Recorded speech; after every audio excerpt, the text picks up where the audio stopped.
এর মধ্যে দেখবেন আপনার হোম অফিস থেকে আপনার কাছে অলরেডি চিঠি এসে গেছে একটা, যে yes we are dealing with their matter now, if they need more documentary evidence বলবে ইয়ে আমাকে এই ডকুমেন্ট দেন, ওইটা দেন, অথবা they will make a decision and give it to you, send it to your lawyer or to you.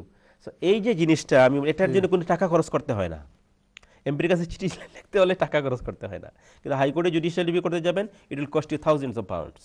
Definitely. তো এই জন্য আমি যেটা আমি লয়ারদেরকেও যেটা আমরা বলবো। বাকি অংশতে আসি, অনেক কলার আমাকে বলা হচ্ছে, আমরা থ্যাংক ইউ। আলোচনা করব অনুষ্ঠান ব্যাপী। দেখি লাইনে কে আছেন এবং কি জানতে চান। হ্যালো, আসসালামু আলাইকুম। হ্যালো हेलो হ্যালো, আসসালামু আলাইকুম। हेलो अस्सलाम वालेकुम स्टूडियो में आते हैं জি, আপনি স্টুডিওতে মাত্রা হোকা প্লিজ।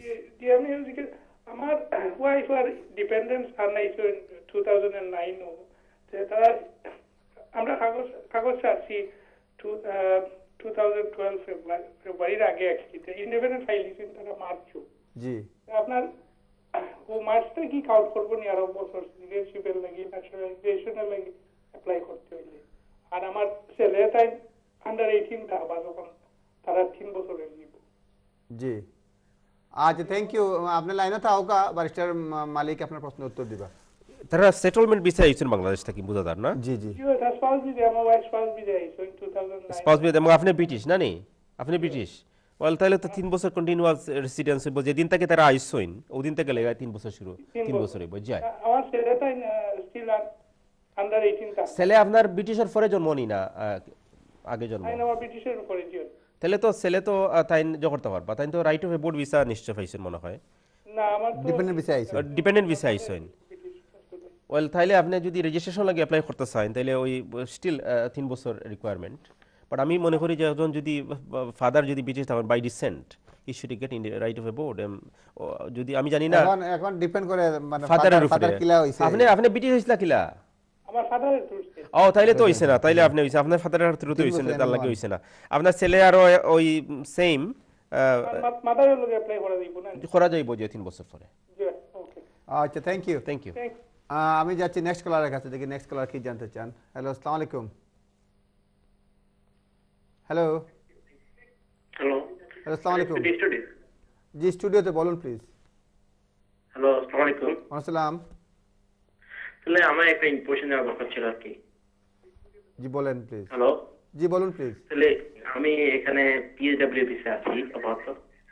জি যে তো আমার আমার যে আমার গার্লফ্রেন্ড, জি তাকে আমি বিয়ে করতে চাচ্ছি, সে ব্রিটিশ এখানে।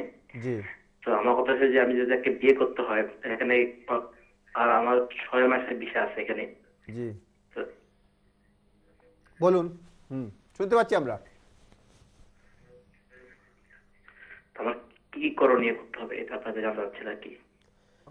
ব্যারিস্টার মালিক উত্তর দিবেন। আপনি বিয়ে করবেন, আপনার তো ভ্যালিড ভিসা আছে, you can just go to the registrar office. আপনার ফিয়ান্সে যিনি আপনাকে বিয়ে করবেন উনি এবং আপনারা দুইজনে অ্যাপয়েন্টমেন্ট করে, আপনি আপনারা যে এলাকায় থাকেন ওখানে গিয়ে রেজিস্ট্রার অফিসে গিয়ে অ্যাপয়েন্টমেন্ট করুন। আপনার passport, proof of evidence, address নিয়ে যান, বুকিং দেন, বিয়ে রেজিস্টার করুন, তারপর অ্যাপ্লাই করবেন হোম অফিসে। ভিসা থাকলে কোনো সমস্যা নাই। And all you have to do just to show that আপনার এডিকুয়েট মেনটেন্যান্স এর ব্যবস্থা আছে, অ্যাকোমোডেশনের ব্যবস্থা আছে। So long as you have valid visa, leave to remain, আপনার কোনো সমস্যা নাই, আপনি পারমিশন পেয়ে যাবেন এখানে অ্যাপ্লিকেশন করার পরে। I think do you add anything? No no, that's fine, thank you. এবং যেটা হচ্ছে কি, আপনার নিশ্চয়ই যেহেতু পিএসডব্লিউ পেয়েছেন, আপনার ইংলিশ রিকোয়ারমেন্টের প্রয়োজন হবে না, যেহেতু ডিগ্রি বলেই পেয়েছেন। সুতরাং থ্যাংক ইউ এবং congratulations to your new engagement. Thank you. আমি যাচ্ছি নেক্সট কলারের কাছে। হ্যালো, আসসালামু আলাইকুম। ওয়ালাইকুম জি বলুন আসসালামু প্লিজ। আলাইকুম। ওয়ালাইকুম সালাম। জি আমার বলুন। তিনটা প্রশ্ন ভাই। তিনটা প্রশ্ন, একটা একটা একটা করে বলুন প্লিজ। জি ফার্স্ট প্রশ্ন হইল, আমার ভাই স্পাউস ভিসার লাগি আগে অ্যাপ্লাই করতে 7 মাস হয়ে গেছে, কিছু জানাইছে না, এটা কি তার লেট হয়নি ভাই? আচ্ছা, ঠিক আছে। আমার উত্তর হচ্ছে লেট হয়, এখন ব্যারিস্টার মালিক বলবেন। আচ্ছা বলুন, সেকেন্ড কোয়েশ্চেনটা কি বলুন। সেকেন্ড কোয়েকশন ভাই, আমি আমার এখন আত্মীয় কেউ দেশে আসলা, জি। 1 বছর হয়েছে, 2 বছর স্পাউস ভিসা, বুঝছেন? জি তো তার না হাজবেন্ডের লগে লাগিয়ে রাখি, তারা সেপারেট হন, বুঝছেন? জি তো সেপারেটে তাদের সোশ্যাল সার্ভিসের মানুষে নিয়ে আমার খালা আগে জি সোশ্যাল সার্ভিসের মানুষে নিয়ে টানলে মানে অ্যাপ্লাই করছে হোম অফিস টান লাগি জি সেটেলমেন্ট দেওয়ার লাগে উদ্দেশ্য। জি তো তারা মানে এটা ডোমেস্টিক ভায়োলেন্সের কেস করছে আর কি। জি তার একটা বেবিও আছে 3 মাসের, জি বলেন প্লিজ। বুঝছেন?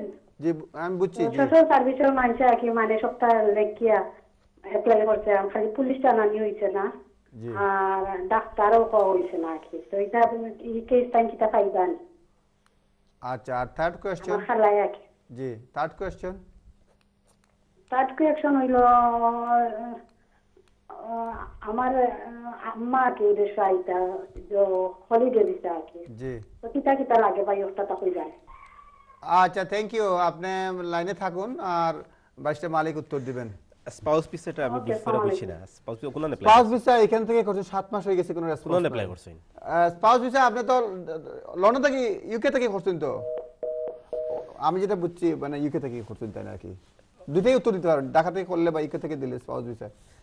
ইউ সে দ্যাট আপনি কইলেন স্পাউস ভিসা আপনি যেটা করছেন এটা হলো গিয়ে নরমালি ইউকে থেকে ইদানিং একটু দেরি হয়। আমরা মানে ইদানিং একটু দেরি, অনেক সময় দেরি হয়, কারণ 6-7 মাস 7 মাস একটু দেরি পড়ছে, খুব বেশি দেরি হয়েছে না। বর্তমানে যে এক্সপিরিয়েন্স আমরা দেখলাম, এক্সপিরিয়েন্স করলাম যে যেটা 3 বছর লাগাতে 6 মাস লাগে যায় বিভিন্ন ধরনের অ্যাপ্লিকেশন। সুতরাং 7 মাস একটু দেরি হয়েছে। আপনার খুব বেশি তাড়া যদি থাকে তাহলে আপনি রিমাইন্ডার দিতে পারেন যদি কোনোভাবে পারেন, আপনার যদি খুব বেশি তাড়া থাকে। আর নাহলে আরও কিছুদিন ওয়েট করুক, কারণ ইদানিং 6-7 মাস আগে উত্তর দেন না আর কি। এটা আমরা এক্সপিরিয়েন্স। আর 2 নম্বর কোয়েশ্চেন তাই খসলা ডোমেস্টিক ভায়োলেন্স, এটা আমি ডোমেস্টিক কই ভায়োলেন্স। জি এটা হলো কি হোম অফিসের পলিসি আছে, যারা ডোমেস্টিক ভায়োলেন্সের শিকার হাজবেন্ড বা ওকা বা ওয়াইফ ওকা, যদি প্রুফ দেওয়া যায় যে রিয়েলি ডোমেস্টিক ভায়োলেন্স হয়েছে, যেমন ডক্টরের রিপোর্ট এবং পুলিশের রিপোর্ট দুইটাই ইম্পর্টেন্ট, দুইটা যদি এর মাঝে যদি একটাও না থাকে তাহলে তো খুব ডিফিকাল্ট সিচুয়েশন, প্রুফ কিলা করা যাইব। তার একটা আছে সোশ্যাল ওয়ার্কার। সোশ্যাল ওয়ার্কারের কাছে যদি শুধুমাত্র ইনফরমেশন থাকে, হোম অফিস কনসিডার করবে, এটা ডিসকাশনারি ম্যাটার। হোম অফিসে হয়তো বিবেচনা করিয়া দিলে লাইতে পারে তারা পারমিশন তানরে, যেহেতু বাচ্চাও একটা আছে কেন হিউম্যান রাইটস ইস্যু আছে। জি জি তো আপনি ওয়াইট করুক, যেহেতু অ্যাপ্লিকেশন করা হয়েছে, যদি পুলিশ রিপোর্ট বা ডক্টর রিপোর্ট থাকে, মেডিকেল রিপোর্ট থাকলে আর ভালো হইতো। That's all I can say. আমার মনে হয় বেশি কিছু হওয়া লয়ারের পক্ষে এই মুহূর্তে আমরা তো কাগজও দেখছি না কিছু হওয়া সম্ভব নাই। বাট নর্মালি আমরা কোনো ক্লায়েন্টে আমরা কই যে আপনি মেডিকেল রিপোর্ট বা পুলিশ রিপোর্ট আনার ব্যবস্থা করুক, অথবা উইটনেস স্টেটমেন্ট তৈরি করুক, ইন্ডিপেন্ডেন্ট উইটনেস যারা নেইবার থাকে, যারা অবজার্ভ করছেন বা যারা জড়িত আসলা এই সমস্ত ইনসিডেন্টের লগে, দ্যাট হেল্পস ইন রাইট। আপনার আম্মারে আনতে হইলে স্পন্সরশিপ আপনি নিজে অথবা আপনার ফ্যামিলি মেম্বার হইলে দিয়ে স্পন্সর করাটা বেটার হইব। যদি তাই ইন্ডিপেন্ডেন্ট মিনিস না দেখাইয়া যদি আইতে চাইন, আপনার উপরে যদি ফাইন্যান্সিয়ালি নির্ভর করতে চান যে আপনারা মেনটেন করবা, অ্যাকোমোডেট করবা, তাহলে আপনারা থাকার জায়গা দেখাই দিব যে জায়গা আছে, এখানে ওভারক্রাউডেড হইতো না, এখানে আইলে পরে। আর মেনটেন্যান্সের ব্যাপারটা হইলো কি, যারা স্পন্সরের মাঝে বেটার হয় যে এমপ্লয়েড পারসন, যে খাম কররা অথবা সেভিং যদি ইনাফ থাকে আপনার, যদি 6 মাসও লাগে আইনত তো 3-4 হাজার পাউন্ড মিনিমাম দেখানো উচিত। তো ওগুলা স্পন্সরশিপ তাকে রেডি করিয়া কাগজ ফাটাইলা, বাংলাদেশ হন ফর্ম ফিল আপ করিয়া আপনি মেডিকেল করাই লাগে, আবার সিলেট অফিসও আপনি জমা দিলাইলে, তারপরে আশা করি তারা যদি স্যাটিসফাইড হয়ে যায় দিলাইব। স্পেশালি বয়স্ক পুরুষ বা মহিলা যারা আসছেন, এরা লাগে খুব বেশি সমস্যা হয় না, আনলেস যদি এরকম তার সন্দেহ করে যে হিকানো আর খেউ নাই, সম্পূর্ণ লুক আফটার করবা লাগে, কেন ইয়াল্লা তাই হয়তো চেষ্টা রয়ে দিতে পারেন, তাইলে হয়তো রিফিউজ করতে পারে। বাট নর্মালি ঠিক মতো যদি আপনি প্রেজেন্ট করেন অ্যাপ্লিকেশন, বিশেষ করে স্পন্সরশিপের মাঝে যদি লেখিয়া দেন যে মেইন রিজন কি তা লাগে এইটা, এবং আপনি ইন্স্যুরেন্স দেন যে এখানে হওয়ার পরে আমি আর রাখার চেষ্টা করতাম না, তাইলে কিন্তু অনেকটা হেল্প হয়। আমার অভিজ্ঞতার আলোকে আমি কইরাম হেল্প হয়। এই ব্যাপারে খেয়াল রাখবা। Thank you. আমার মনে হয় দর্শক উত্তর পেয়েছেন। আমি যাচ্ছি নেক্সট কলারের কাছে। নেক্সট কলার কি জানতে চান দেখা যাক। হ্যালো, আসসালামু আলাইকুম। হ্যালো, আসসালামু আলাইকুম। ওয়ালাইকুম সালাম। ভাই আমি এপ্রিলের 11 তারিখ ইনডিফিনিট লিভের লাগে অ্যাপ্লাই করছিলাম আর কি। জি এপ্রিলের 11 তারিখ। জি তো বাদে 10-12 দিন পরে আমি রিসিভ লেটারটা পাইছিলাম আর কি। বাদে এখন প্রায় 1.5 মাস ওই 2 মাস মনে কিছু জানাইছে না। এখন কিটা ফিঙ্গারপ্রিন্ট লাই সিটি দিব না, কেমন লিখছি একটু জানতে পারতাম ভাই, তো কনফিউজের মধ্যে আছি। আপনি এপ্রিলের 11 তারিখ অ্যাপ্লাই করছেন, মে মাসখানে কইছে ফিঙ্গারপ্রিন্ট আপনি এর মধ্যে ফাইলিবা। এখন একটু ওয়েট করুক, 1 মাস 1.5 মাস 1 মাস হইছে, খুব বেশি সময় নাই। ওই যাব আমার মনে হয় বেশি দেরি হইতো না, অন্তত 3 মাস মিনিমাম 12 সপ্তাহ ওয়েট করুক আপনি, 12-13 সপ্তাহ আশা করি এর ভিতরে হয়ে যাব। ফিঙ্গারপ্রিন্ট ধর বায়োমেট্রিকও লাগে, সিটি আইব হইতো এর মধ্যে আইব, মানে অ্যাবাউট মানে টাইম হইছে আর কি, এখন আইবার আর কি একদম দেরি হইছে না আর কি। ঠিক আছে, থ্যাংক ইউ। আমি যাচ্ছি নেক্সট কলারের কাছে। হ্যালো, আসসালামু আলাইকুম।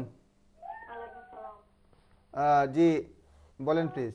তো আমি চেষ্টা মানে আমি না আমার হাজবেন্ডের লাগে অ্যাপ্লাই করছিলাম জি। 2011 জানুয়ারির 1 তারিখ 2011 এর জানুয়ারি 1 তারিখ। জি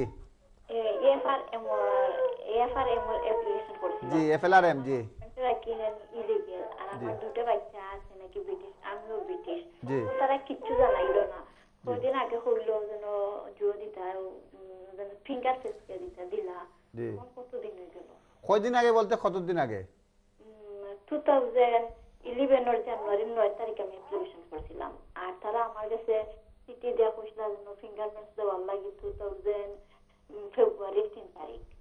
এরপরে কোনো রেসপন্স নাই এরপর থেকে? হ্যাঁ, আচ্ছা আপনার কোনো লয়ার আসেননি? জিও তো লয়ারে কিছু কইছেন নি আপনারে? লয়ার কোশ্চেন তো ওয়েট করতাম তো 2 বছর হয়ে যায়।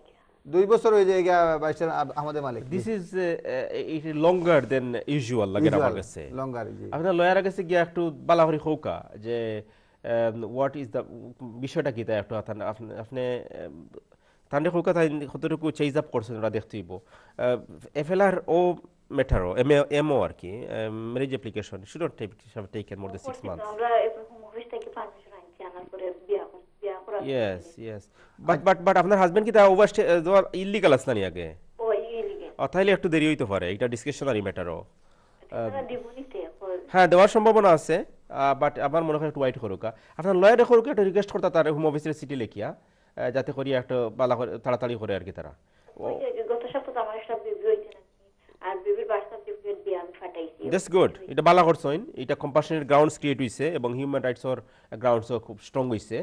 আপনি লয়ারে হৌকা তাই সিটি লেখতা আর shouldn't be too long now. আমার মনে হয় 1 বছর প্রায় 1.5 বছর কাঁদাত গেছে কি। জি তবে একটা রিমাইন্ডার দেওয়া যায়। রিমাইন্ডার দেওয়াটা বেটার, কারণ একটু দেরি মনে হয়। আরো যদি 2-3 মাস অপেক্ষা করি যদি রিমাইন্ডার দিয়া যদি কোনো কিছু হয় না তাহলে আপনি এমপির কাছে সিটি লিখবা একটা। এমপিএ যদি সিটি লেখেন আমার মনে হয় তাড়াতাড়ি হয়ে যাব, বুঝছেন নি? Thank you. Okay thank you. দর্শক আমরা একটা বিজ্ঞাপন বিরতি যাচ্ছি, বিরতির পর আবার ফিরে আসবো। আপনারা আমাদের সঙ্গেই থাকুন, বিরতির পর দেখা হচ্ছে।